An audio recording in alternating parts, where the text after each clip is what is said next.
Hey guys, бәріне сәлем, сіздермен бірге Ильяс, және бүгін бізде 100 подкасттың кезекті шығарылымы, және бүгінгі шығарылымның біздің қонақтарымыз Жүзенк мұғалімдері және Аристотельден кейінгі екі ұлы ұстаз Мисс Бал және Мисс Нұрай, қош келдіңіздер. Hello everybody. Hey guys, this is Miss Paul, your English teacher at Juz English. Достар, барлығына сәлем. Мен Juz English'тағы сіздердің ағылшын тілі мұғалімдеріңізбін. Жалпы осылай. Мисс Нұрай, өзіңіз таныстырып кетсеңіз енді. Hey guys, what's up everyone? How are you? Мен де сіздердің ағылшын тілі мұғалімдеріңіз. Басқа не айтамын десейші? Басқа не айтамын? Барлықтарыңыз бүгінгі подкасттан күшті инсайт аласыздар деп сенемін. Соңына дейін бірге болыңыздар. Я екі мұғалім. Екеуіңізге общий сұрақтан бастайық. Давай. Не үшін мұғалімдік? Не үшін мұғалім болып таңдаңыз? Бірден хардкордан бастадық па? Мен айта салайын, менікі оңай негізі, қатты қиын емес. Мен кішкентай кезден бастап үнемі бір нәрсені үйреткен ұнатады екенмін. Ол кішкентай өзімнен кейін бауырларым бар, оларға үнемі әртүрлі сабақтан үйретемін, бір түсінбей қалса сұрақтарын түсіндіріп жіберемін. Бірақ именно ағылшын тілі мұғалімі боламын, ондай шешкен жоқпын. Ол шешкен момент менде өмірімді өзгерткен, кішкене спойлер болсын, өмірімді өзгерткен бір момент болды, ол 9-шы сыныпта. Содан кейін барып қана мен ағылшын тілі мұғалім боламын дедім. Негізі оған дейін бір қазақ тілі ма солай деп ойлап жүргем. Бірақ мұғалім болуды. Иә, кішкентай кезден бастап мұғалім боламын дедім.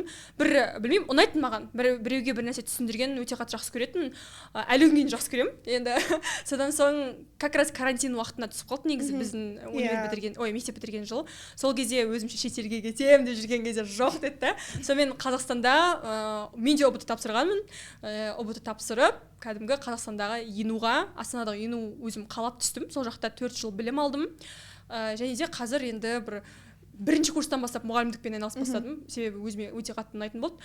Сол бірінші курстан бастап қазір 4 жылдан бері мұғалім болып келе жатырмын. Қазіргі таңда менде 3000-нан астам оқушым болған екен. Әлі күнге дейін үйретіп келе жатырмын. Енді Juz English'та соңғы 1,5 жылдан бері жұмыс жасап келе жатырмын. Өте қатты ұнайды шынымен де болады ғой.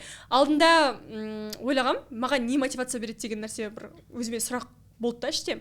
Сөйтіп ойлап жүрген кезде көп нәрсені ойладым.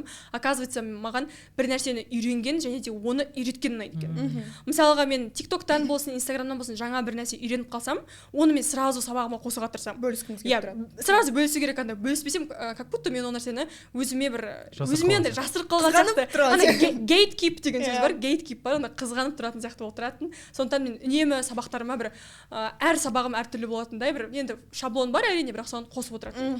Соны мен бір туылған кезде бір мұғалім болып туылғым келген ау деп мен негізі жалпы айтқанда. Қызықсыз. Мисс Балда солай болса, менде мүлдем басқаша. Мен себебі 11-ші сыныпта негізі 1-ші курсқа деген мұғалім болмаймын деген ой болады менде.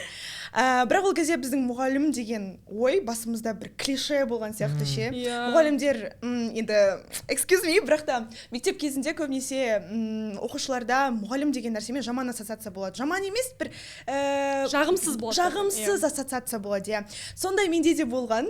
Соңына дейін мұғалім болмаймын, екі шет тілін таңдамаймын. Бірақ та одан кейін өзім аударма ісіне түскеннен кейін, Алматыға келгеннен кейін жұмыс жасап бастадым. Және де өзімді ең алдымен курстарда жұмыс жасап көргендіктен осы мұғалімдікке жақын болып кеттім да, андай ойламаған жерден осы менің профессия сияқты көретін жұмысым емес, бұл менің хобби сияқты жасайтын ісім екенін түсіндім.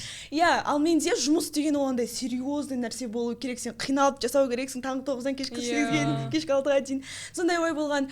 Оказывается, ол ондай емес екен, барлығы өзіңе байланысты екен. Және де сол кезден бастап мұғалімдік менің профессиям болмаса да, ол менің хоббим бола алады деген ойға келдім. Сіздің профессияңыз? Негізі өзім аударма ісін аяқтадым осы жылы. Қай өнерді аяқтадыңыз? Қазақ ұлттық университеті. Осы жерде қосып өтейінші, менде ұбт тапсырғаннан кейін таңдау болады ғой, алдында ағылшын дүниежүзі тарихы таңдағанда алдыңа таңдаулар болады. Бірінші международный отношения тұрады. Потом деген бір ең атақты мамандық сияқты көрінеді, сол маған айтатын жоқ, Қазақстан бойынша 3 грант бөлінеді. Мен соны алу керекпін деген бір стереотиптер болатын. Екінші міндетті түрде сол жаңағы аудармасын тыңдау керек. Оның атағы жоғары. Соңында балым жетпей қалса, мұғалім, маған солай айтқан негізі. Балың жетпей қалса, мұғалім бола саласың ғой дейді. Мен айтам, мен өзім политикаға қызықпаймын. Аудармасын мен тіпті әлі күнге дейін мен ағылшынша аударатын адаммын да, не то что қазақша орысша. Мен айттым, мен қызықпаймын, сонда мен қызықпасам да сонда да таңдай беру керекпін ба дедім. Тіпті мен жазып грант жазатын кезге барғанда да сіздің балыңыз аудармасына жетіп тұр ғой, неге соны жазбайсыз деп айттым да. Маған ұнамаса мен оны неге жазамын деген сияқты. Болашағымды мен көре алған жоқпын. Мұғалімді таңдаған кезде бәрі айтты, ой балнұр сен мектепте жұмыс жасап қаласың, ой ол деген таңғы 9-дан кешкі 6-ға дейінгі ғана бір шаблондық жұмыс, бір максимально бір негативный нәрсені қоса беретін болды. Бірақ мысалы қазір осы мұғалімдіктің арқасында мен шетелде жүрсем де сабақ беріп аламын, онлайн түрде, немесе бір оқу оқып жатқан кезде де бір қосымша сабақ бере аламын деген сияқты. Сондықтан бір осы миымыздағы шаблонды алып тастау керек. Мұғалімдік ол жаман нәрсе емес, иә. Ол сен шынымен оны жақсы көрсең, басқа адамды тыңдау қажет емес. Немесе керісінше, иә, ағылшын тілін таңдадым, болды мен мұғалім болу керекпін деген нәрсе жоқ та тоже. Хоть сен ұнатпасаң, оны таңдаудың қажеті жоқ екен. Басқа нәрсемен алып кетсе болады әрі қарай. Осы тұста 11 бітіріп жатқан түлектерге үлкен типс. Көп айтады, ағылшын тілін таңдап, сен егер де аз бола қалсаң, анда түсе қаласың, түссең жұмыс таба алмай қаласың, сөйтесің, бүйтесің. Ешкімге сенбеңіздер, жақсы көріп тұрсаңыздар, махаббатпен жұмыс жасайтын бір профессияларыңызды смело таңдап, дәл сол жолмен ары қарай до конца барыңыздар. Сіздерге ешкім болды, осы жерден тоқтадың, бітті, жұмыс жоқ деп айтпайды. Любой жерде тіл білсең алып шығасың. Расымен де. Осымен подкастымызды бастайық деп. Вот как раз айтыңыз, тіл білсең любой жерде алып шығасың. Сіз не үшін үйреніп бастадыңыз ағылшын тілін жалпы? Сіздер дейінші. Негізі менің оқушыларым біледі бұл оқиғаны. 9-шы сыныпта барлығымыз мемлекеттік емтихан тапсырған кезде бір таңдау керек болғансын. Сол кезде мен өзімнің жанымдағы құрбыларыммен еріп ағылшын тілін таңдаған болатын. Хотя ол кезде менің деңгейім мектепте оқытқан ағылшын тілі. Енді мен мектепте прям керемет оқыдым деп білмеймін. Хотя өзім алтын белгіге келе жатқан оқушы болсам да, білмеймін енді. Ол кезде ағылшыным прям керемет деп айта алмайтын. Сол үшін, база, қарапайым база ғой, мектептің базасы. 9-шы сыныпта, сондықтан мен госэкзаменнен қаталдым, пересдачаға қалдым сол кезде. Ойлаңыздаршы, андай 9 жыл бойы бір 4 алып көрмеген қыз, отличница, менде еще A student syndrome болған ол кезде. И солай пересдачаға кетем, мамамнан жестко таяқ жеймін. Мама. Shout out to her. Сол одан кейін намысыма тиді қатты, потому что өздеріңіз білесіздер енді өмірінде ешқашан 4 алып көрмеген адам пересдачаға кетті, андай жаман гордостьма прям дік-деп тиді. Содан бастап намыстың кесірінен ағылшын тілін оқып кеттім. 9-шы сыныпта профессионально үйреніп бастадым десем болады. 9-шы сынып біткеннен кейін 3 ай курсқа қатыстым. Ары қарай уже частная школаға ауысып, ОБТ-ға дайындалып кеттім. Сөйтіп ары қарай уже өзім кеттім дальше. Негізі я, потому что сен план уроков составлять ете алмайсың, сен өзіңнің ағылшын тілі деңгейіңді де определять ете алмайсың да, өзің бастасаң қиын болып басында, сол үшін бастап кету. Курсқа жазылайын деген кезде басында енді мен өзім барлық жетістікке жеткен адамдар сияқты айтайын ба, қарапайым отбасыдан шыққан. Ауылды жерде туылған көрсеңші. Сондықтан да курс алу деген ол кезде бізде кәдімгідей лакшери не еді, мүмкіндік opportunity. Иә. И сөйтіп жүріп, сонда оққан 3 ай курс қой. И дальше уже нормально алып кетесің зато. Мен сол VIP-тің құрамында болмағым ғой. Мен оған жағдай жете деп ойнайтым. Мен ағылшын тілін 2-ші сыныптан бастап мектепте үйренгенбіз. Бізде выбор болған жоқ, бізге тұрды да тереңдете салды біздің сыныпта. Негізі гимназия сыныбында оқыған, бірақ енді дарынды балалар мектебі емес әрине. Бірақ 2-ші сыныптан бастап сол ағылшын тілін тереңдетті, аптасына 5 рет оқыдық. Бірақ соның арқасында негізі ағылшын тілім дамыды десем болады. Бірақ маған мүлде ұнамайтын. Жек көретінмін ғой, мен потом түсінген жоқпын да, не үшін оқып жатқанымда. Нешінші класстан бастап оқыдыңыз? 2-ші сыныптан бастап. 2-ші сыныптан? Иә, тіпті мен орыс тілін 3-ші сыныптан бастап оқығам. Бізге үйге үй тапсырмасына мынандай тексттарды аударуға беретін. Мен оны жек көретін, ол кезде интернет қатты ауылда жоқ. Мынандай баяғы заман адам сияқты отыр, бірақ интернет шынымен жасамайды, оны аудара алмайсың. Сондықтан біз кәдімгі андай ата-анам аударып отыратын. Мен вообще ұнатпайтынмын. Таңертең как будто өзің аударған құсап, барасың андай параққа жазып алған саған полностью. Солай баратын, бірақ бір кезде деген мұғалімім өте қатал болғандықтан ұрсады, дайындалмай келсең ұрсады, тіпті жаман баға қойып қояды. Жаңағы синдром менде де болды. Бір сол синдромның арқасында мен алып шыққан сияқтымын. Бірақ ол менде, сіз айтып жатсыз ғой, 3 айда жақсы дамыта алдым деп. Менде бұл процесс сонда 2-ші сыныптан бастап 9-ші сыныпқа дейін жалғасқан ғой. Неше жыл бойы жаңағыдай present simple-ды миллион рет, past simple-ды сонша рет өтіп, бірақ андай мықты фундамент қалыптастырдым. Бірақ қазір ондай заман емес қой. Қазір тіпті 2-ші сыныптың баласы өте жақсы сөйлейді. Ол кезде алфавитті енді А, Б деп үйреніп отқан болмасам. Сондықтан бесікте жатқан бала уже ағылшынша Кокомелан тыңдап отырады ғой былай тұрсаң. Сондықтан да бір мұғалімім өте қатты мен басымды изеп рахмет айтамын, себебі көп мүмкіндіктерді де алып келген менде сол мұғалім болды ағылшын тілінен. Хотя ауылда жерде тұрған кезде көп адамға тіпті ЗНТХ деп оқитын ауыл ғой негізі былай қарап тұрсаң. Ауылды жамандап тұрған жоқпын, өзім ауылдың қызымын, бірақ сол кезде бір қалай айтсам болады. Сол ұзақ созбағанда мен тіпті қазір процесті былай сол процесті жек көрмейтін едім деп айтамын. Жек көріп кеттім да сол моментте. Негізі сіздің айтып отқандарыңыздан тоже бір инсайт қалыптастыруға болады. Тіл үйреніп бастаған кезде, кез келген нәрсені үйреніп бастаған кезде, оны үйрететін наставнигіңді, мұғаліміңді дұрыстап таңдау керексіз. Қанша жерден қиын нәрсені жеңілдетіп көрсететін, ол сіздің тичеріңіз болады да. Exactly, yeah. Сондықтан да бұл себебі ағылшын тілін үйреніп бастаған кеше емес қой. Ағылшын тілі неше ғасырдан бері талқыланып келе жатқан методика қалыптасқан, сондықтан да лучше сол нені уақытты кішкене экономдап, сол мен мысалға неше жыл, 5 жыл, 6 жыл оқығанша, соны бір 5-6 айда жетіп алуға болады да, сол неге шынымен де жақсы методикамен, жақсы курспен. Бізде негізі қазір 21-ші ғасырда мынандай техника бар да, 20-80%. Получается, 20% усилия, 80% результат деген сияқты. Сіздің, получается, 20% сол курсқа деген берген бір усилияңыз дальше 80% болып нәтиже болып келеді да. Кез келген нәрсеге қатты қиналмай жасау керек та жұмысты. Сол кезде нәтижесі тема болады деген сияқты. Жазып алыңыз. Жазғаңыздар. Прям андай немен көретін не болып отыр ғой? Блокнотпен полностью фломастерлермен белгілеп. Сол вот ағылшын тілінің мүмкіндіктері туралы тоқтай кетсек. Ағылшын тілін өздеріңіз қинағандарыңыз, мұғаліміңіздің қинағаны, экзаменнен қадалу, қандай нәтиже берді, қалай көмектесті? Мен ең бірінші айта алатын зат, ол жұмыс деп айтам. Менің ойымша, мен просто басында айтып жатырмын ғой, даже курсқа жазылар кезде үйде прямо андай обсуждаться деген жоқ, жазылу керек, қанша уақыттан. Менде мамамдан андай ой болды. Мектепте ақша төлеп отыр оларға, зарплата беріп жатыр, значит олар өздерінің жұмысын жасау керек. Сен неге бөлек ақша төлеп курсқа барасың? Мен мамам заңгер, мам, прости, пожалуйста. И негізі ол кісінің ойымен келісем, бірақ та ол кезде шынымен де артық ақша төлеп курсқа қатыспасаң, сенде, ну как бы білімің бәрібір басқа адамдардан қарағанда азырақ болып көрінді. И сол кезде де мысалы артық бетіп шығындалатын ондай жағдай болмады да. Тіпті сондай условиядан өзіңе кішкене қалаған нәрселеріңнен отказ алып үйреніп келген семьяда өскесін, сен бір еркіндікке шыққан кезде жұмыстың ақшаның вкусын прям жақсы біліп алады екенсің. И маған қатты өзіме және ішкі Нұрайдың хотелкаларын жабуға көмектескен, менің психологиялық тұрғыда осы деңгейге жеткізген десем де болады, ол менің жұмысым. Ол менің мұғалім болып жұмыс жасаған, менің оқушыларым, менің коллективім, менің дамушы ортам, менің қазір отырған осы орныма алып келді. Ал оның ар жағында не жатыр, достар? Әрине, тіл білу. Сол кезде госэкзаменнен құлап қалып, 3 ай курс оқығаным маған қазір былай көмектесіп жатыр ғой. Сондықтан да айтатыным, ең бірінші берген мүмкіндік ол ақша және жұмыс. Көпсіз скрывать етеді осы нәрсені. Бірақ та шынымен сен тіл білсең, жерде қалмайсың, кез келген жерге жұмыс қалады, сен и жақсы ақша төлейді. Біздің Қазақстанда әлі күнге сонда ағылшын тілі не берді? Әлі соны былай түсіндірмесең ешкім оқымайтын сияқты болады. Бірақ мен өзім ағылшын тілін бір сығып қолданған адаммын деп айтсам болады.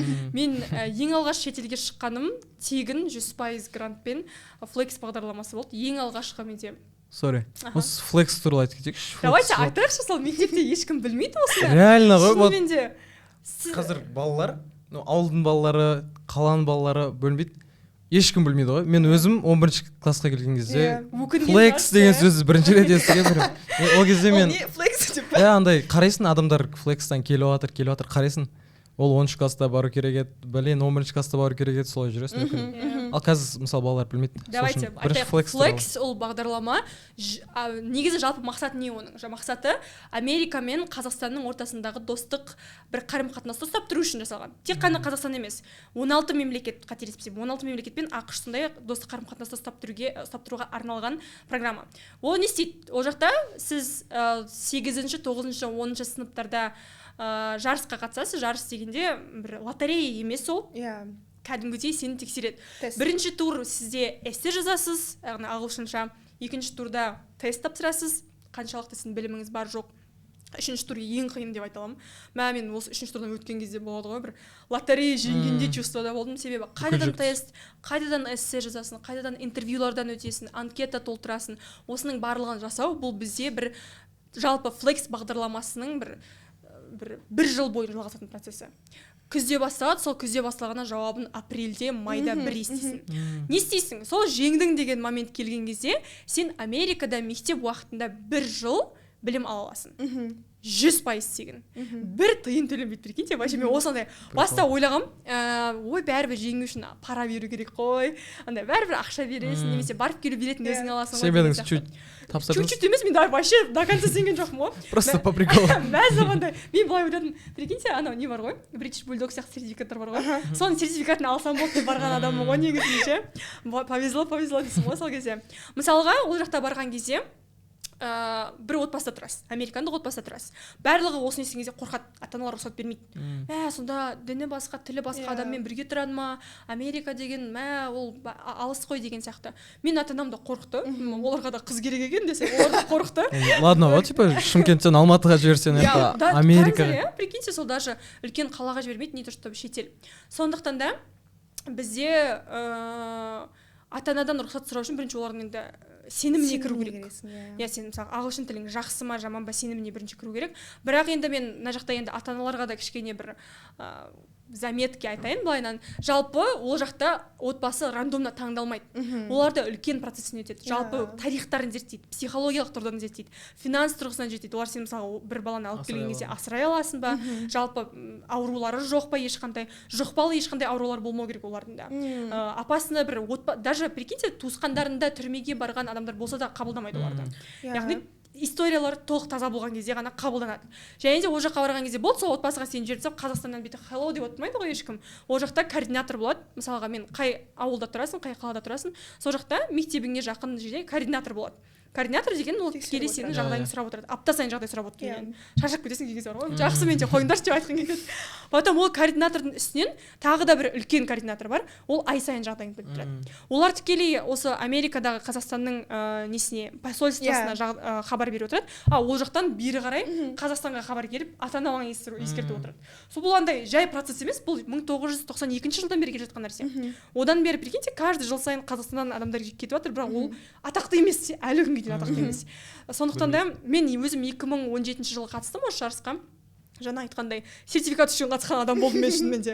Бірақ жеңген кезде сенген жоқпыз, ата-анам бастан рұқсат берген жоқ, бірақ қазіргі таңда мен анама, әкеме үшін мен үлкен рахметімді айтамын. Сол кісілердің арқасында өмірім өзгерді. Бұл менің бір ағылшын тілінің арқасында алған бір жетістігім болды деп айта аламын. Себебі көп адам ағылшын тілін мектеп бітірген кезде ойланып бастайды да, универге керек қой деп. Бірақ мен енді анау мұғалімімнің арқасында, деп ондай ұзақ процестің арқасында, ағылшын білгеннің арқасында осылай бірінші рет шетелге 15 жасымда мен бір жыл шетелде тұрдым. Анау интернеттен көрсең болады ғой, типа орындалмаған арман деп қояды да. Американың несін мектебін қойып қояды, сары автобустарды қойып қояды, черлидерство қойып қояды. Оның бәрі менде болды да. Ол мен андай, мен керемет емес, просто сол мүмкіндіктерді таба алғанның арқасы. Сен ағылшын тілін білмесең оны таба алмайсың ғой бәрібір де. Мысалы мен десең сізде білген жоқсыз ба? Біз мысалы просто ол моментте мен біріншіден профессионалды тұрғыда курспен бірге ағылшын тілін үйреніп бастамаған едімін. Соның сәйкесінше ондай программа бар екенін білмегенмін де. Біздің мектепте ол нәрсе популярны болмаған ба, әлде айту дұрыс деп ойламаған ба, просто реально impossible нәрсе деп ойлаған ғой бәрі. Керек емес ғой, қойшы деген сияқты. Шынымен ойымызда болмаған даже ондай Flexқа тапсырып көру керек деген. Хотя мен білдім, Flex деген бір нәрсе бар, әйтеуір бәрі айтып жатыр. Неде? Бірақ ортаңызда сондай адам болмаған соң. Бірақ именно ортамда болмады, видите? содан орта керек бәрімізге. Иә. Мен шынымен де ортаңда бір болады ғой, ағылшын тілін махаббатпен үйренетін және қызығып болады, жоқ мен Гарвардқа түсемін дейтін адамдар болу керек қой орталарында. Сол кезде ғана білесің шынымен де. Кстати, осы флексқа байланысты менің түсінгенім бойынша Қазақстаннан кететіндердің саны аз сияқты, басқа елдерге қарағанда. Сондықтан да ол жерде де енді как шанстың көбі деп санасақ болады ма бұны? Мысалы, көп болса, көп тапсырып жатқан адамдар болса, конкуренцияда сәйкесінше көп болады ғой. Ал қазір аз. Получается, қазір осы мүмкіндікті пайдаланып қалу керек па біздің оқырмандарымыз? Әрине, осы жерде 8-ші, 9-ші, 10-ші класста оқитын оқушыларға алтын сырға скоро басталады. Уже басылайын жатыр, набор басталады флексқа. Реклама емес, сіздерге просто ұсыныс. Шынымен де, ол қандай мүмкіндік? Мен өзім барып келген адам ретінде айтайын, флекске барып келгеннен кейін бұл бітіп қалмайды. Қазір флекс комьюнити деген бар, орта. Мысалға, флекске барып келгеннен кейін мен Қырғызстанға дебатқа жарысқа бардым, флекстің арқасында. Хотя мен мысалға Қырғызстанға барам деп те ойламайсың. Сол кезде мен неше түрлі мықты адамдармен кездестірдім. Қазір ортамды былай ашып қарасам, біреуі Америкада жұмыс жасайды, біреуі Дубайда, біреуі Лондонда деген сияқты. Яғни ол орта қалыптастырады. Флекс ол жай ғана бір жыл ғана емес. Бүйтеді ғой көп адам. Флекс өміріңнің бір жыл емес, ол флекс бір жылдағы сенің өмірің деп айтады. Шынымен ол бір жыл, қазір ешкім айтсам сенбейді, бірақ мен флекске барғанға дейін мектепте өте бір жуас, тұйық адам болғам. Қазір мысалы мен оқушыларым сеніп отқан жоқ шығар ол нәрсеге. Сіздер де сенбейтін шығарсыздар. Бірақ өте тұйық болғам. Сол Америкаға барған кезде мүмкіндіктерді көрдім.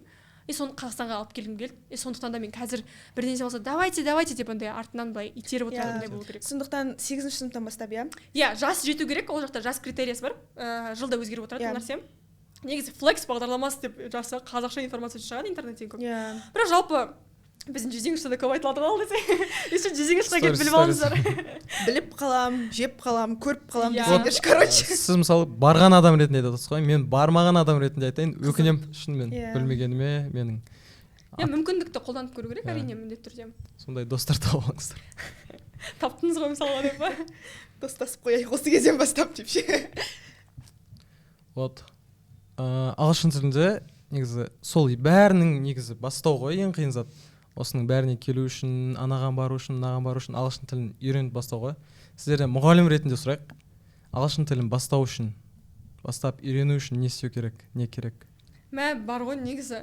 Бұл нәрсе өте бір клише болып кетеді, бірақ айтыла берген соң. Бірақ негізі біздің қазақтарға намысына тию керек қой біздің қазақтардың. Потому что әлем бойынша Қазақстан ағылшын тілін білуі 164 па 165 орында. Прикиньте, енді ойланып жүрсіз. Қырғызстан, Өзбекстан біздің алдымызда. Намыстарыңа тиетін уақыт келді негізі десем. Бұл видеоны көріп отқан басқа халықтар кешірім сұраймыз. Жоқ, жалпы шынымен де мен де мысалға мен де мұғалімім қинамағанда мен үйреніп бастамас едім. Мысалға Мисс Нұрайда ол неден жаңағыдан құлап қалмағанда емтиханнан тоже бастамас па еді да. Басына таяқ тимегенше қазақтар бастамайды. Жалпы негізі менің ең айтатын бір үлкен ақыл кеңесім алдында мақсат тұру керек.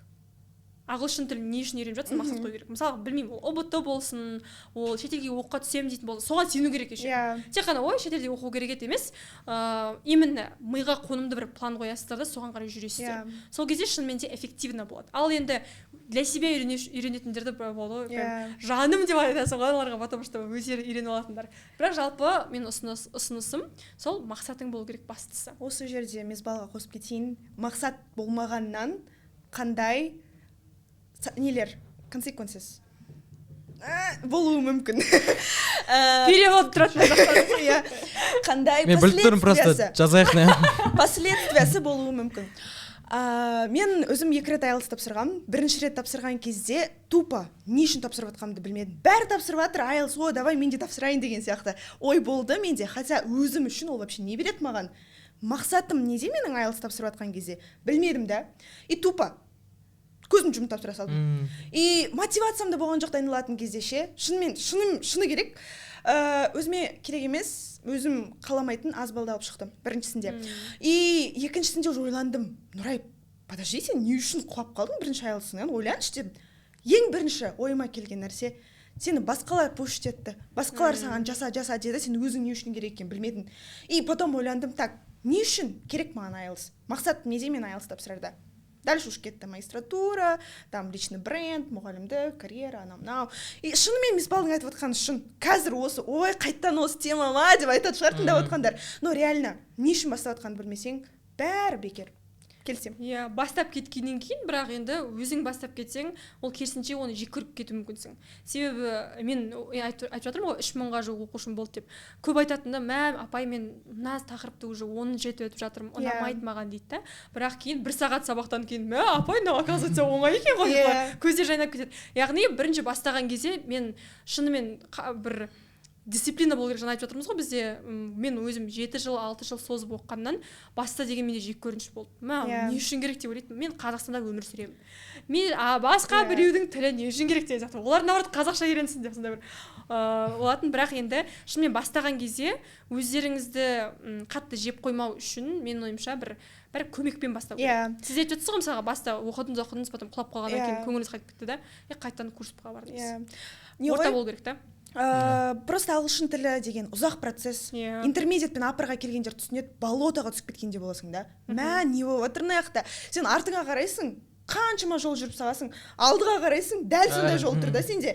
И сол интермедиат деңгейінде болотаға түсіп кеткендей боласың. Сол кезде сені алып шығатын болотадан сенің жаңағы мақсатың болады да, көзіңді аш, дальше кеттік, все, пошли, поехали. Келсем? Енді өзімнің тағы бір екінші типсімді айтып кетейін, мисбалға қосып. Ол сен өзіңнің жақсы көретін нәрсеңді ағылшын тілінде жасау керексің, менің ойымша. Мен өзім ағылшын тілімді чисто солай дамыттым. Мен ән айтқанды жақсы көремін, даусым жаман болса да. Бірақ сол менің хоббим болғандықтан мен YouTube'тан Шон Мендес пен Эд Ширанның өлеңдерін қосып қойып, өлең айтатын бірге солармен. И уақыт өте келе солардың акценттарын өзім бойыма сіңіре бастағанын түсіндім.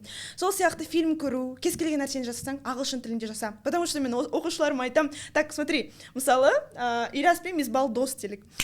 Ильяс тұрып шашын қызылға бояп тастаса, мисбал айтпайды ғой, давай сөйлеспей ақ қояйықшы, Ильяс мен қызыл шаштылармен сөйлеспеймін деп ше. И дәл солай ағылшын тілімен де. Сен кітап оқыған жақсы көресің, кітап ағылшын тілінде болса, сен оны жақсы көрмей кетпейсің ғой, деп айтам ше оқушыларға. Сонымен жақсы көретін нәрсеңді ағылшын тілінде жасап үйрен. Ол саған біріншіден хобби сияқты қызық болады, сен қиналып, тіл оқу керек демейсің. Екіншіден өте эффективно. Вот жай ғана English файлды жегеннен қарағанда отырып алып, сол нәрсе саған өте көп. Қазіргі таңда шынымен де жолы көп қой оған, үйренемін деген адамға ашық доступ та өте көп. Мен мысалға өзім мектепте жүрген кезде сол қосымша тоже қарайтынмын YouTube'дан. Менің ойымша сол Flexке барған кезде маған сол көмектесті. Көп адам, хотя мен мектептің білімін алдым ғой оған дейін де. Менде спикинг қатты дамыған жоқ еді, бірақ сонда да сол жақта жүрген кезде бір менде қорқыныш болып берген. Сен тек ағылшынша сөйлейтін адамдардың ортасына түсіп кеттің да, қазақша сөйлей алмайсың, орысша қолдана алмайсың, тек ағылшынша. Маған қорқыныш қатты болды. Бірақ сол кезде менде деңгейім төмен болды деп те айта алмаймын, потому что жаңағыдай қосымша үйреніп жүрдім ғой мен өзімде, жаңағы сіз айтқандай ағылшынша музыка тыңдаған кезде просто ыңылдап жүрмей, шынымен сөзіне қарасаң жақсы нәрсе айтып жатыр деген сияқты. Анда-санда енді деп қарау керек енді. Сол Flexте жүрген кезде шынымен де осы мәссаған, мен қазір айтайыншы, неше жыл өтіп кетті, 6 жыл өтіп кетті да, бірақ сонда да Flex менің өмірімнің бір ең жарқын бір бейті деп айтсам болады. Ана кеше де қарап отырмын, фотолар қарап отырмын. Ол жақтағы мен қазір мисбал болып отырмын, бірақ ол жақта мисбал болған жоқпын да. Мен кішкентай қыз болдым. Неше түрлі қызықтар болатын. Біздің бәрібір де мысалы қазақстандықтардың ойлауы енді бәрібір бір төңіректе ғой, дұрыс па? Бәріміз бірдей ойланамыз көбіне. Ал бірақ ол жаққа барсаң мүлде басқа ортаға түсесің. Мен тіпті culture shock деген фраза бар, культурный шок. Яғни сен ол жаққа барған кезде олардың шоктарын, культурасын көріп шокқа түсесің. Мен бір қызық айтайыншы осы жерде. Аэропорттан мені қарсы алды, андай плакатқа welcome home деп қарсы алып, күшті қылып, сөйтіп деген машиналарына отырамыз. Менің сол жақтағы 4 бауырым болды, сол жақта Америкада. Кетіп бара жатамыз бір кезде тұрады да, давайте фастфуд жейік дейді ғой. Андай мен всегда стереотип қой бізде, то есть ой бар ғой сондай, американдықтар фастфуд көп жейді деген. Тұрамда болды, мен күнде наурда фастфуд жеймін де. Блин, мен толып кететін болдым. Сөйтіп барамыз, жоқ, KFC емес, ана басқаша аты бар өзінше, ондай Қазақстанда жоқ, Culver's деп аталады, қателеспесем. Сол жаққа барамыз да, бургер там анау-мынау алып келеді. Менде сол кезде культурный шок болды. Енді көлемі. Прям реклама ма? Бұл негізі подкаст еді деп. анау деген еще суда бәрі үлкен, мен ана жақта бәрі жеп жатыр деген, мен уже 3-4 істегеннен кейін той қаламын ғой, мәссаған мен күнде осылай тамақтанамын ба деп вообще деген ойымдағам. Жоқ, бірақ ондай емес екен достар. Ол анда-санда сыртқа шыққанда жеп тұрады, бірақ үйде кәдімгідей тамақ жасайды екен. Фастфудтар нормально бара беріңіздер. Иә, фастфудтар нормально. Бара беріңіздер. Жоқ, бірақ негізі мен ше қазір Америкаға барғым келсем, сол отбасымды көру үшін баратын едім, екінші тамақтарын жеу үшін. TikTok'та ашсаң әртүрлі жерде жеп отырады ғой. Осы жақта мысалға білмеймін, әртүрлі бір Chick-fil-A болсын, Chipotle болсын, сол жақта барып кәдімгідей сол тамақ үшін баратын едім мен негізі. Ағылшын тілінің арқасында достар болды деп. Негізі типс десеңіздер, типс көп. Просто оны жіктей білу керек, таба білу керек. Махаббатпен оқу керек қой. Жалпы қалап с любовью оқу керек, жалпы айтқанда тілді. Егер с любовью оқымасаң, ол шынымен эффект бермейді. Иә. Келесіз сіз?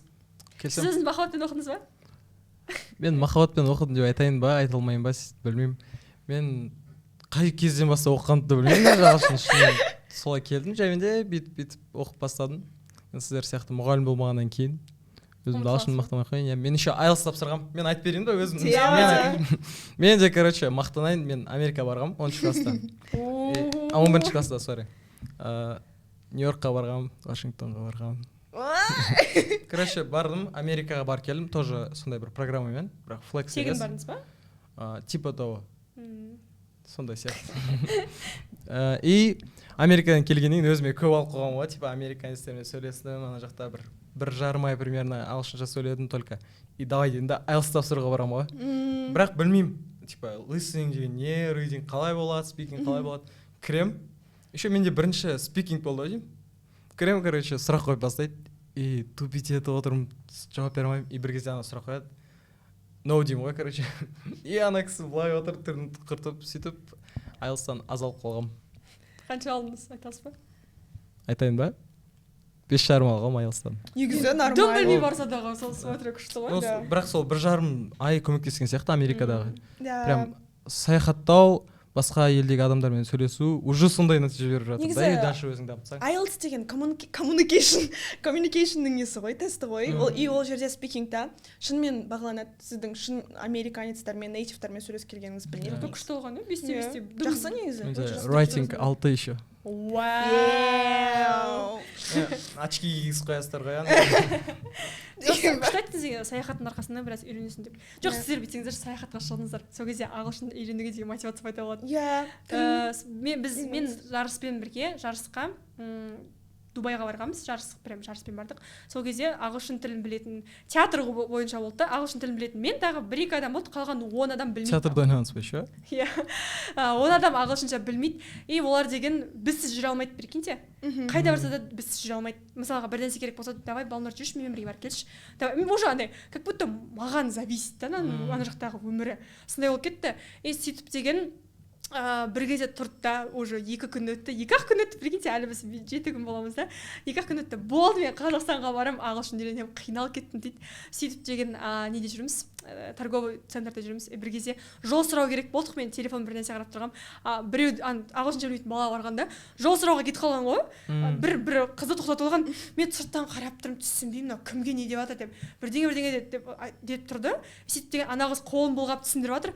Ана бала басын изеп тұр. Мен ағылшынша білмейтін бала ма? Ағылшынша білмейтін бала. Сөйтіп келеді да, не дейді десем, білмеймін дейді, жаңадан бері өтірік тыңдап тұрған ғой. Қолын былай бұлғады, солай қарай жүріп көрейікші деп қояды ғой ше. Мен наоборот сіз типа айтады деп ойласам, ол ағылшынша үйреніп алған. Мен де солай айттым да, ондай. Мен ағылшынша вообще үйренбеген ғой ана бала. 2-ақ күн өткен сөйтіп деген күліп өлдік анада жүрген кезде. Негізі ағылшын тілінде сөйлейтін мемлекет болсын, сөйлемейтін мемлекет болсын, олар бәрі сөйлейді ағылшын тілінде. Сондықтан любой ресепшнға барсаңыз да, табличкаларды көрсеңіз де бәрі ағылшын тілінде тұрады. Сол кезде көзің жетеді, ой, мә оқу керек. Шынымен де. Мен мысалға Испанияда жаңағы шетел Қазақстанда оқып жатқан кезде тағы да бір ағылшын мүмкіндігі. Қазақстанда оқып жатқан кезде бір семестр шетелде оқуға мүмкіндік бар, академический мобильность деп аталады. Академиялық ұтқырлық.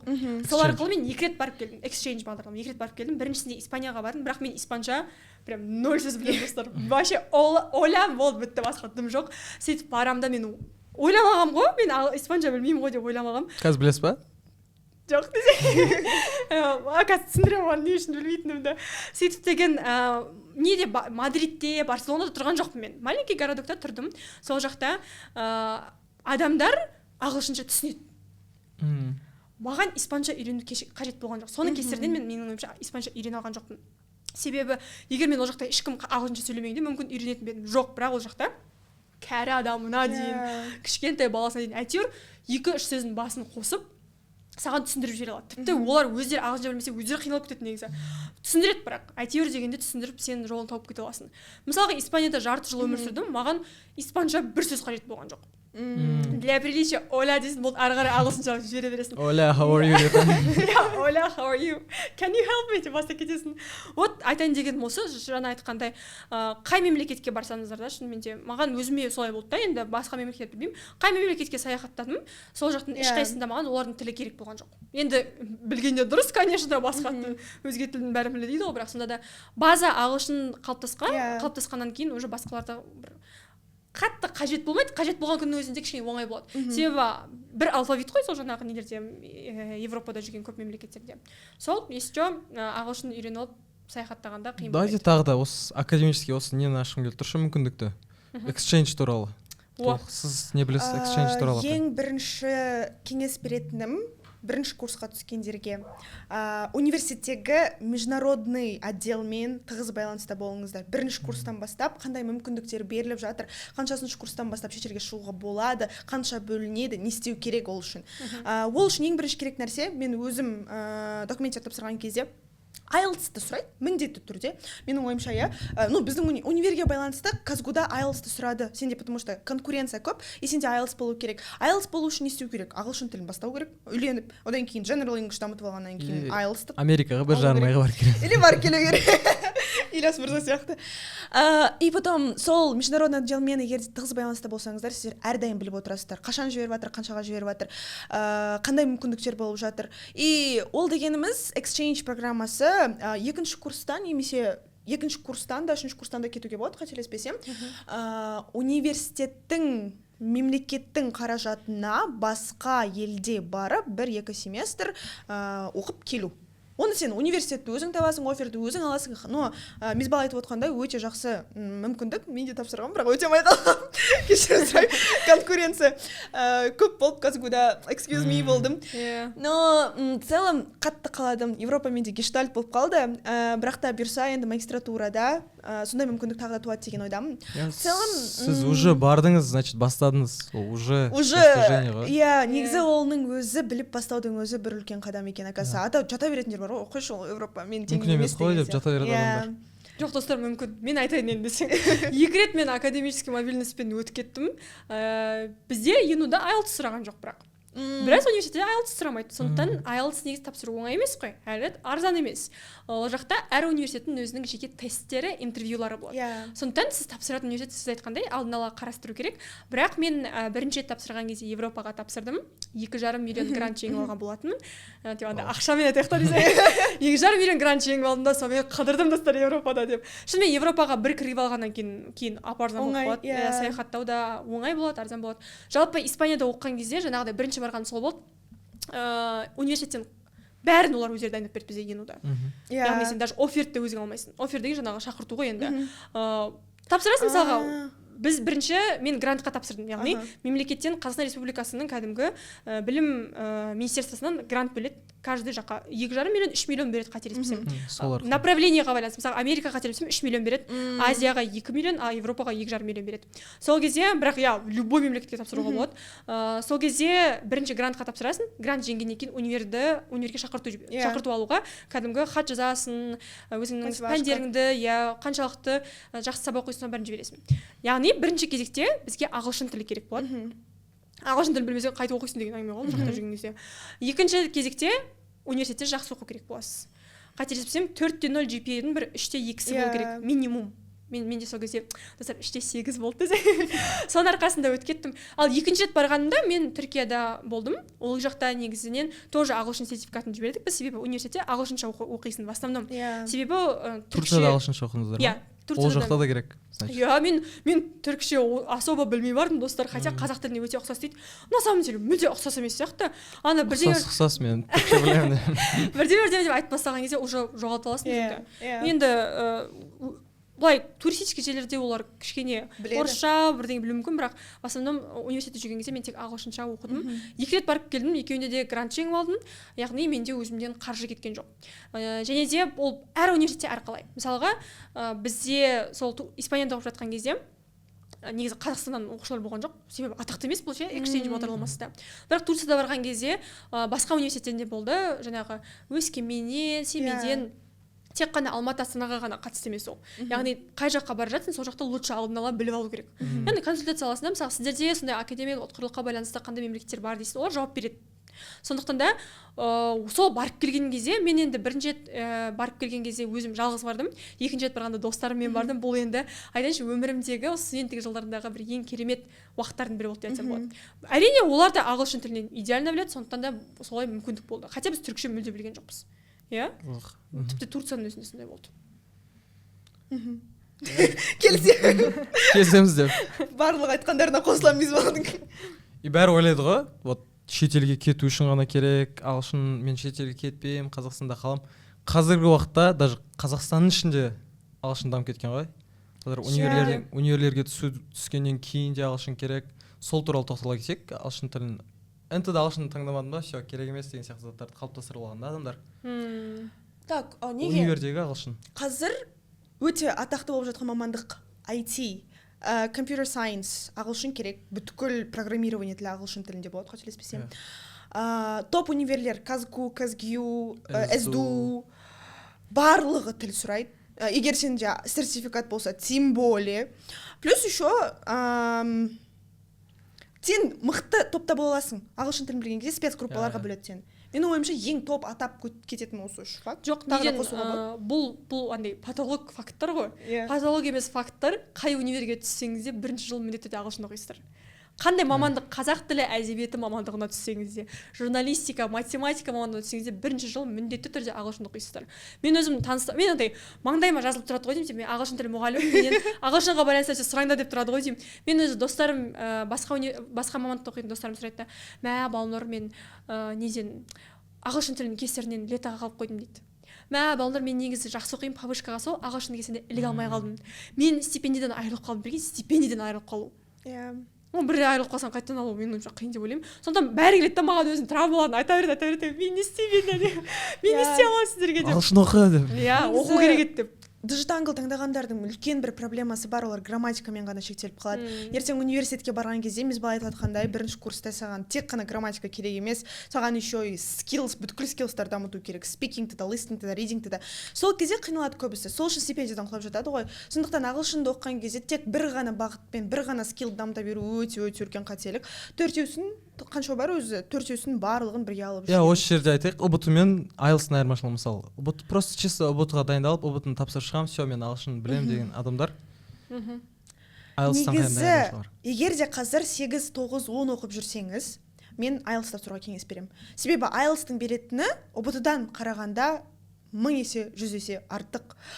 Именно ағылшынға қатысты айтып жатырмын, ұбт ағылшынға. Ал егер де енді бұл подкастты кеш көріп жатсаңыздар, но 11 сыныпқа енді көшіп жатқандар әрине ұбт-ны тапсырып максимально 50-50 жинауға болады өз күшіңмен. Бірақ та ертең сен еще бірақ ұбт ағылшынның логикасы негізі қиын. Сіз лучше IELTS-қа дайындалып сол уақытта IELTS-ті да ұбт-дан да 50-50 алып аласыз, дальше exchange программамен де кетесіз, дальше екеуін бір неде. Иә, бір оқпен екі қоянда тасың. Қазір IELTS-тан 6 алсаң, ұбт-дан 50-50 қойып береді.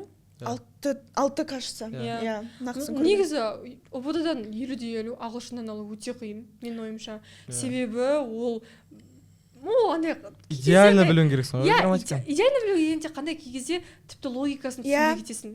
Тек грамматикаға негізделген ғой. Логикасын мен кей кезде түсінбей кететінмін. Тіпті андай миға қонымсыз айтылып кетеді. Ал сен IELTS мысалға тапсырсаң, ол даже бас қатырмайсың ғой. Ана ұбт-дан скип етіп кете саласың да ағылшын тілінен. Негізі ұбт-ны тапсырған кезде ұбт-ны жасаған адамның логикасын ойлану керексің. Басқаша ойлансаң болды, сен өте алмайсың ол тесттен. Сондықтан ғой көбісі не только білім алады, тесттарға, мысалы, курстарға барған кезде еще и логикасын түсініп үйренеді да ол тесттің. Сондықтан да енді 11 сынып оқып жүрсеңіз, смело ұбт-ға дайындала беріңіз ары қарай. Бірақ егер 8, 9, 10 оқысаңыз, лучше ағылшынды general English-ті дамытып алып, IELTS тапсырып кеткеніңіз дұрыс деп ойлаймын. Бірақ көп өзіңіз айтқандай топ университеттерге сертификат қажет болады ғой. Мысалға Астана IT университетіне IELTS негізі керек болады. Хотя Астана IT, мынандай қалыптасып қалған сияқты. IELTS тек мұғалімдерге керек, мұғалімдікке оқитындарға керек деген. Вообще ондай емес қой. Мысалы, хоть математика оқыңыз, IELTS болса сізде жаңағыдай шетелге академический мобильностьпен бір семестрға кетіп қалсаңыз, вообще күшті экспириенс болады. Шынымен де. Яғни ол шектемеу керек қой. IELTS деген негізі үлкен бөлек тема, оған бөлек подкастты түсіреміз ғой демше. Именно IELTS тапсырайын деп жатқандарға, негізі барлықтарыңызға стальные нервы тілейміз. IELTS тапсырамын деп жатқандар, ОБУТ тапсырамын деп жатқандарға тоже. Себебі шынымен экзамендар, оларды недооценивать етудің қажеті жоқ. Сіздің шынымен біраз өміріңіздегі бір пункттарды шешіп тастауы мүмкін осы екі экзамен, менің ойымша. Бірақ IELTS керек еместер де бар ғой, мысалға IELTS қажет етпеймін дегендер де бар. Оған обычный английскийді бір ерекше үйрену керек та бәрібір. Өзің үйреніп бастасаң, жаңағыдай сіз айтқандай, экзаменге дайындалып өзің үйренсең, ол нормально, жаңағыдай ОБТ-ға, потому что шаблон бар да. Осындай сияқты сұрақтар келеді деген. Ал өмірде ондай шаблон жоқ қой. Өмірде мысалы, именно саған тек қана present perfect керек немесе тек қана осы керек деген шаблон жоқ. Сен оны кәдімгі 21-ші ғасырдың осындай несімен flow, wave-бен бірге жүру керексің, сол толқынмен бірге жүру керексің. Яғни бұл жақта ОБТ-ның IELTS-тан айырмашылығы өте үлкен, және де бұл екі ОБТ пен IELTS-тың обычный английскийдан айырмашылығы өте үлкен. Себебі обычный английский мысалға саяхаттайсыз ба? Ағылшын керек. Шетелге өмір сүргіңіз келе ме? Ағылшын керек. Жұмысқа кіргіңіз келе ме? Ағылшын керек. Мысалға мен осы жерде Duolingoның негізін қалаған бір директордың айтқан сөзі бар. Былай айтқан екен, қалай біз білім арқылы адамның өмірін жақсарта аламыз деген. Ол өзі IT мамандығында оққан, айтқан, давайте онда математика үйретіп бастайық деген. Бірақ бұл тұрғанда, бірақ математиканы сразу үйреніп бастағаннан олардың өмірі жақсармайды, ақшасы қосыла қоймайды деген екен. Давайте мынаны үйренейік, тоже болмайды. Тұрғанда давайте тіл үйретейік деген екен. Тұрғанда неге тіл үйретеміз десе, оказывается, тіл үйрену арқылы сен ертерек көп ақша таба аласың. Жаңа негізі осындай айтқым келген. Мысалға, допустим, обычный официант алайық. Ағылшын тілі білсе, ол Риксоста жұмыс жасай алады. Немесе бір болады ғой, күшті ресторанда да жұмыс жасай алады. Себебі ағылшын тілі біледі. Прикиньте, ол даже қатты білім керек емес, андай университет білімі де керек емес оған. Біз Берікжан айтып жатырмыз, мысалға, обычным студент болған кезде бірден сені үлкен жұмысқа ешкім алмайды ғой. Баста официант болып бастауың мүмкінсің. Сол кезде ағылшын тілі білу арқылы, прикиньте, айтады да, процент 20-30%-ға айлық көбейеді екен. Тіпті 50%-ға дейін. Сол кезде тұрып, давайте Duolingo ашайық деп ашып кеткен екен. Шынымен қазір былай ойлап қарасаң, ағылшын тілін білсең, өзіңнің жұмысыңа плюс болады. Мысалға, ағылшын тілін білу арқылы үлкен компанияда жұмыс жасайсың. Не обязательно ол ағылшын тіліне сабақ беру керек. Просто мысалға математикадан сабақ беріп, соны ағылшынша өтсеңіз, вау.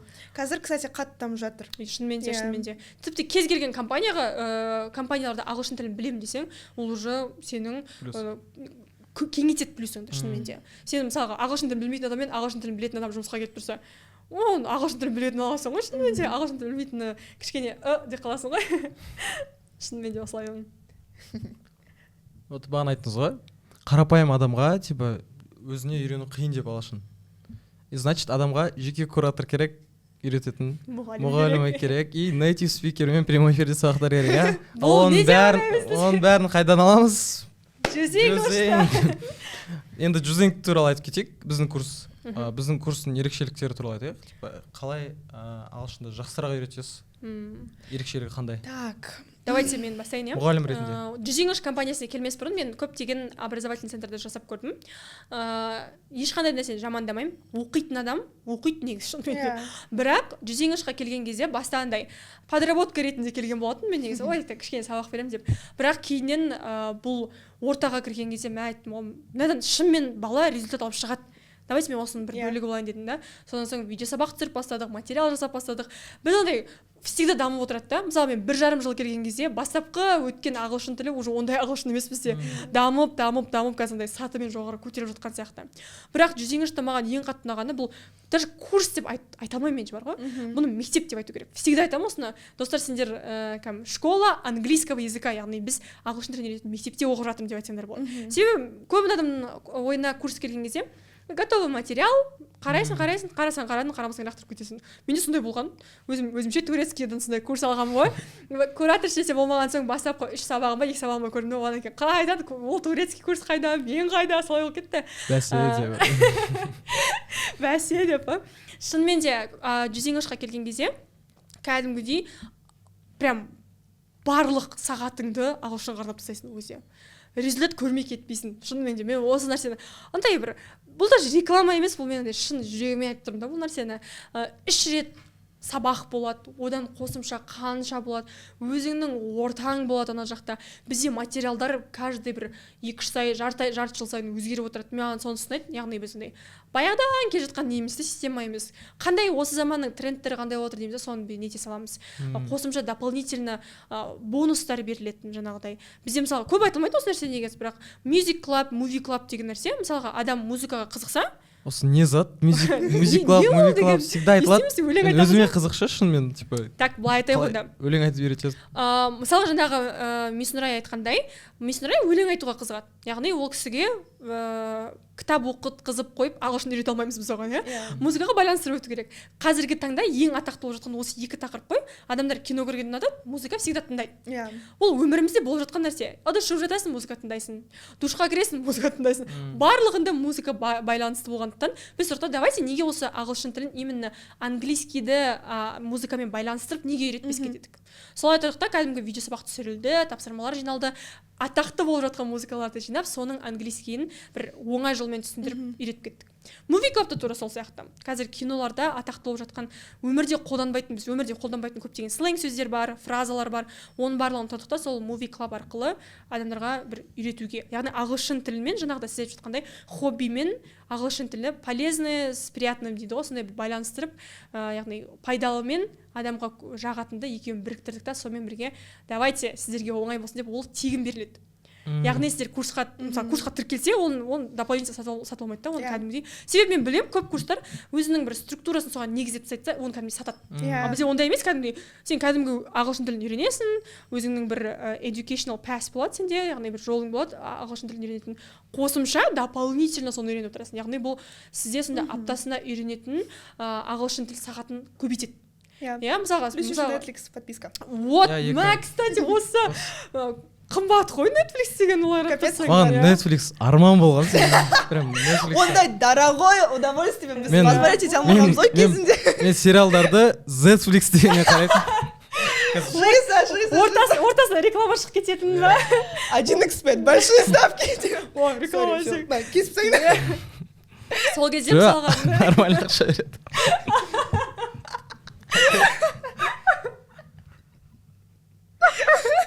Sorry. Короче, абай, давайте жалғастырыңыз ары қарай. Netflix, 2 ай. Прикиньте, мысалы 2 ай курс оқысаң, Netflix сол 2 ай бойы тегін болады. Яғни ол нәрсе тоже бір ақша болды, яғни ол тегін болып отқан нәрсе емес. Bir жағынан пайдалы ол еще. Яғни мысалға ағылшын өзі неге интернетке жазсаң, мысалы деңгейің A1 болса, A1 movies десең шығып береді. Netflixте олар бар. Мен бір күшті нәрсе айтайыншы осы жерде. Обычный сайттарда ағылшын тілінде кино көру үшін ақша төлейсің. Андай, если сен, например, Рататуйды хочешь на английском посмотреть, Рататуй in English деп жазасың, саған ана платный сайттар шығады, ты никогда не найдешь, Googleға жазу арқылы. Там, например, Titanic in English десең, шықпайды ол никак. Поэтому кейбір андай типстар бар әрине, сол Netflix сияқты. Пиратский жақ. Пиратский, а ол некачественно же. А вот Netflixпен качественно әрі тегін жүз инглишпен фильмдеріңізді ағылшын тілінде көре аласыздар. Шынымен күшті ол нәрсе. Жалпы жаңағы жүз инглиштің тағы да ерекшеліктерін енді біразын мисс Бал бізде айтып кетті. Жүз инглишта басынан бастап жұмыс жасап келе жатқан адам ретінде маған ең қатты ұнайтын ерекшелігін айта кетейін. Ол видеосабақтар. Білмеймін, почему все это недооценивают. Видеосабақтардың күші деген білмеймін, айта алмадым. Мысалы, басқа курсқа барған кезде сен 1 сағатыңның 30 минутын жаңа грамматиканы түсіндірмей өтесің. А бізде ол сен 30 минуттық, например, там 15 минуттық видео сабақты уже көріп келесің да, сабақтарда тек практика істейсің. Уақыттың teacher talkingқа кетпейді. Мұғалім сені просто жарты сағат бойы түсіндіріп отырмайды, сен ішің пыспайды да оған. Мысалы, кейбір адамдар тез түсінуі мүмкін, кейбір адамдар ақырын түсінуі мүмкін. Сен аласың да өзің видео сабағыңды ашып қойып, конспектін жазып алып, жұмысын жасап кіресің сабаққа. И только сөйлетеміз, ананы қолдандырып сөйлесеміз. Вот самый мощный жері осы. Қалғандардың барлығын мисс Бал айтып кетті, но менің өзіме қатты ұнайтын жері осы. Плюс еще қазіргі жаңа система, мысалы басқа онлайн сабақтарда, басқа курстарда бір топта өте көп адам отыруы мүмкін. Бізде де басында бұл проблема болды. Но қазіргі жаңа системада бізде жүз инглишта бір сабақта максимум 10 адам отырады. И это просто кайф, Иә. просто настоящий барлық кайф. бала өзіне андай внимание алады да. Иә. и- шынымен де ол кезде уже сен онлайнда отырғанда ұмытып кетесің. Мен кей кезде ұмытып кетемін онлайнда отырғанда. Әзіл айтып еще бәрін ағылшынша айтасың ғой, әзілді де ағылшынша айтасың, өсекті де ағылшынша айтасың. Иә. Яғни ана жақта 1 сағат бойы аптасына 3 рет болатын сабақта бізде жаңа методикамен жасалынып жатыр. Ол деген 21 ғасырдың бір мойындалған методикалардың бірі, which is енді атым мен не көрсетіп маңызды емес, бірақ сонда да ана жақта коммуникатив та, ол жақта, яғни коммуникация. Даже сөйлеу дегенде просто монолог ретінде былай сөйлемейсің, коммуникация. Яғни тек қана мұғаліммен next question деп отырмайсың, сен кәдімгі жаныңдағы мысалға үшеуміз бір сыныпта болсақ, бір группада үшеуміз талдаймыз. Яғни окей, let's do this деп андай болады ғой, уже андай онлайн екенін ұмытып кетесің ана жақта. Яғни коммуникация дамытты деген сөз, ол ағылшында ұмытпайсың. Андай болады ғой, типа мен бұрында upper intermediate деңгейінде болдым, бірақ кейін ұмытып қалдым, бірақ негізі деңгейім upper intermediate. Ондай өтірік та ол негізі. Грамматиканы может үйреніп келесің, соңында ұмытып қала саласың. Ол енді шынымен грамматиканы үйрену бір главный рөлге қойып тастамау керек та, оны тікелей сол жаңағы сөйлеумен байланыстыру керек. Біздің осы байланыстырып отқанымыз мысалға коммуникацияны дамыту арқылы жаңағы мысалы present simple-ды үйренсең, present simple-ды күнделікті айтылатын істер. Күнде не істейсің, соны айтып отырамыз бір-бірімізге. Еще ана бірдеңе жасаймын, сен неге олай жасайсың сен деп андай болады ғой. Қойшы олай жасаған бір түрлі ғой. Еще завтракқа мысалға, завтракқа сорпа ішемін десе. Do you eat soup for breakfast? Андай уже прикол пайда болады осы жерлерде. Негізі бұның барлығын айтып жатқанымыз біздің курс пихать ету емес, достар. Бізде шынымен оқушы жеткілікті, бірақ та нарықта өте көп курс бар. Сол курстардың ішінден іріктеп өзіңе керегін, шынымен нәтиже беретінін сен таба алуың қажет менің ойымша. И шынымен кейде бар ғой, ағылшын тілін оқып бастаған студенттерге мен жаным ашып кетеді. Шынымен нәтиже не береді, шынымен не пайдалы, соны білмей жатады. Сондықтан осындай подкасттарды, ақпараттарды жинау арқылы өзіңізге ең ыңғайлы, өзіңізге келетін және эффективный курсты таңдаңыз.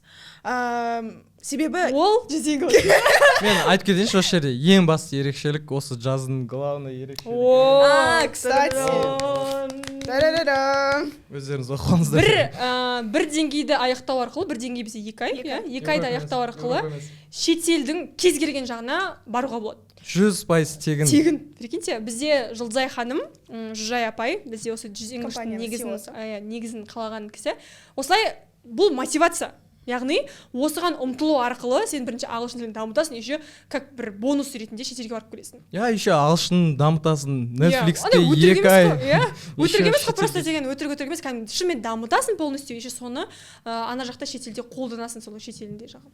Мен мысалға мен оқығанда қатысатын едім жүзеге қатысқым келеді шынымен. Сол үшін үлгеріңіздер жазға. Кезінде просто сабақ оқисың, сол үшін шетелге барасың десе, руками, ногами ғой. Қандай мүмкіндік, достар, шынымен. Нам просто реально түсіну керек қой, 100% тегін деген вообще. Шынымен де, күшті айттыңыз шынымен де. Мен сияқты. Сонымен біздің подкастымыз аяқталды. Сіздерге көп рахмет. Көрермендерге пайдалы болды деген үміттеміз. Көптеген заттар үйрендік, инсайттар ала білдіңіздер деген үміттеміз. Келесі подкасттар болады, аяқталмайды. Келесі подкасттарда кімді күтесіздер? Тіпті біздің сату бөлімінен, продукт бөлімінен егер күтетін адамдарыңыз болса, комментке жазып кетіңіздер. Ильяс отырсын деп жазып кетіңіздер. Мүмкін сол үшін рахмет барлықтарыңызға. Пайдалы болды деген үміттеміз. Самый ешқай жерде айтылмаған ақпараттарды айттық, достар. Көп айтылмаған информациялар айтылды негізі шынымен де. Мақырға не сұрайтын білдік ең бастысы. Сол. Bye guys, see you next time. Bye. Bye.